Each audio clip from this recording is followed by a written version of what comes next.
Welcome to the Banker Lamp. Please enjoy the video. You start by preparing the new jean button and tools so you can act precisely. Clear a small workspace and lay the jeans flat.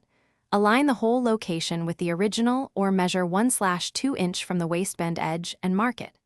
Once done, fold the waistband as it will sit when worn to test placement. This prevents the button from being too low or too high. Make sure the chosen button back fits the denim thickness. This determines whether to use the included washer or a thinner backing. Now you create the hole and seat the post carefully so the button holds under stress. Position the punch tool over your mark and strike sharply with a hammer to cut a clean hole through both fabric layers. You want minimal fraying.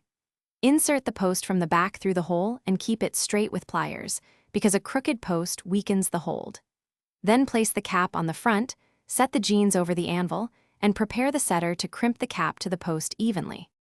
Finish by crimping and testing the button so it lasts through wear. Place the setter on the cap and give controlled, firm blows until you feel the cap seat and the post flares to lock. Stop when resistance increases. Once set, fasten and unfasten the button multiple times and pull gently to confirm stability. This verifies proper alignment and crimp.